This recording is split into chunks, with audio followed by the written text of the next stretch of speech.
एक रेसिपी।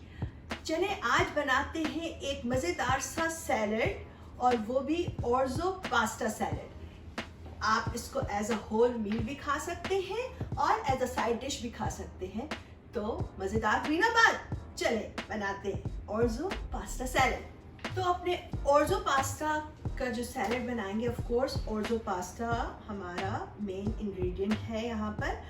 तो ये देखिए, ये टाइनीस्ट पास्ता होते हैं और इसको मैंने बॉईल कर लिया और अकॉर्डिंग टू द पैकेज उस पर 7 मिनट्स बॉईल करना है सॉल्टेड वाटर में। और फिर उसके बाद उसको ड्रेन करके रूम टेम्परेचर पे, जब मैंने ड्रेन किया तो फिर मैंने थोड़ा सा ऑयल ड्रिजल कर दिया ताकि वो आपस में चिपक ना जाए, आपस में क्लम्प टुगेदर ना हो जाए, क्योंकि पास्ता में टेंडेंसी होती है एक दूसरे से चिपकने की, ऑफ कोर्स, अगर आप उसको राइट अवे ट्रीट नहीं करें।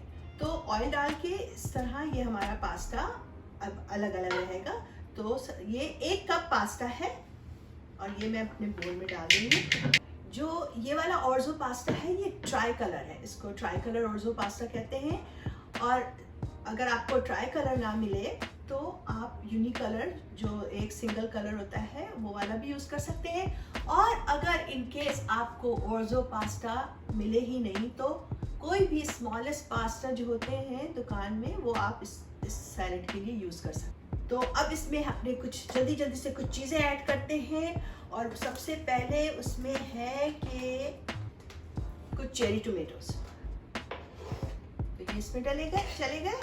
और अब जो है वो हाफ क्यूकम्बर, ये इंग्लिश क्यूकम्बर कहलाता है। ये मैं इसलिए यूज़ कर रही हूँ कि इसकी स्किन सॉफ्ट होती है और स्किन के साथ ही काट के डाला जा सकता है।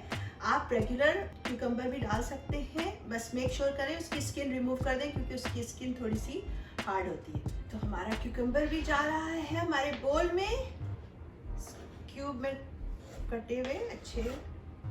और addition of fruit in a salad is always a very good idea. It gives you a very fresh taste. So मेरा जो favorite fruit जो मैं ऐड करती हूँ सैलड में वो है ऑरेंज। और इस ऑरेंज को मैं सेक्शन करके डालूंगी, उस जिसमें कोई स्किन नहीं होगी। तो वो सेक्शन कैसे करते हैं वो मैं आपको दिखाने लगी हूँ कि remove both sides and then इसकी जो स्किन है वो हम विद द वाइट निकाल देते हैं।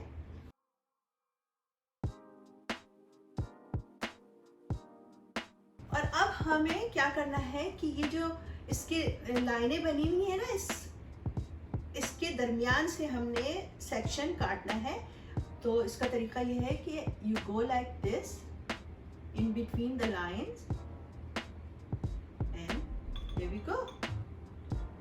तो हमारे सेक्शन अलग हो गए और जो भी उस ऑरेंज में जूस बच गया था उसको मैंने अलग से कलेक्ट कर लिया है। और ये 1/4 कप के करीब है। जो यहाँ पे ग्रीन यूज कर रही हूँ वो है अरूगुला। मुझे अरूगुला का टेस्ट बहुत अच्छा लगता है, एक बहुत डिस्टिंक्ट फ्लेवर है इसका जो आई लव। तो ये मैं ऐड कर रही हूँ हैंडफुल। आप अगर अरूगुला ना डालना चाहें तो आप इसकी जगह रेगुलर लेटस भी डाल सकते हैं, और स्पिनच, बेबी स्पिनच। तो ये हो गया। तो अपने इस ऑरेंज जूस के साथ अब हम 1 लाइम का जूस ऐड करने जा रहे हैं। और अब ये दोनों ऑरेंज जूस और लाइम जूस को मैं अपने इस जग में डाल रही हूँ। तो हमारे ऑरेंज जूस और लाइम जूस के मिक्सचर में अब 1/4 कप ही oil, extra virgin olive oil डाल रही हूँ। 1 टीस्पून जा रहा है इसमें ब्राउन शुगर और 1 टीस्पून ही salt, little bit freshly ground black pepper. और अब करते हैं इसका ढक्कन बंद और देते हैं इसको शेक।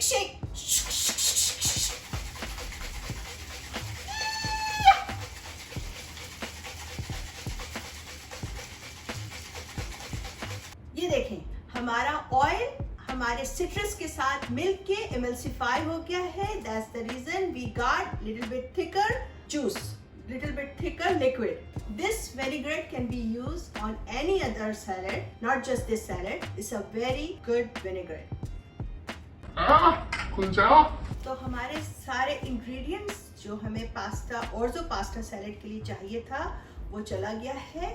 और अब इसमें ऐड करते हैं अपना विनेगर। अच्छा, ये अब आपकी अपनी प्रेफरेंस पर है कि आप कितना विनेगर डालना चाहते हैं। मैं यहाँ पर 1 to 2 टेबल स्पून डालूंगी। Time to toss the salad. बड़ी अच्छी सी खुशबू आ रही है हमारे विनेगर की, जो हमने ऑरेंज और लेमन यूज़ किया है ना, उसकी वजह से बड़ी मज़े की खुशबू आ रही है। तो जी हमारा ये ऑर्जो पास्ता सैलेड इज़ रेडी।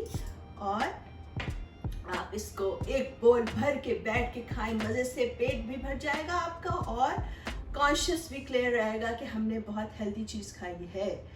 बिस्मिल्लाहिर्रहमानिर्रहीम।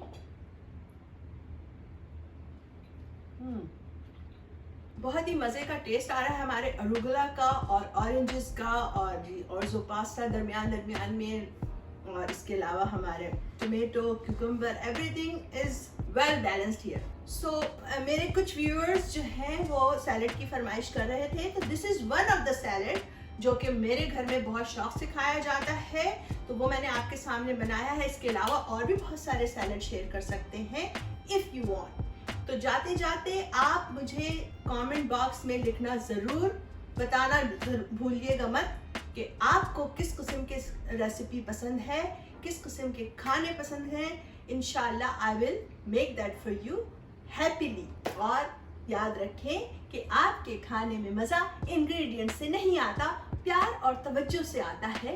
So always cook with your heart. ऐसी और बहुत सारी दिलचस्प और मज़ेदार रेसिपीज़ के लिए आइंदा भी मिलते रहेंगे। उस वक्त तक के लिए इजाज़त चाहती हूँ। अल्लाह हाफिज़। Happy salad, happy Darakhshan Jabeen.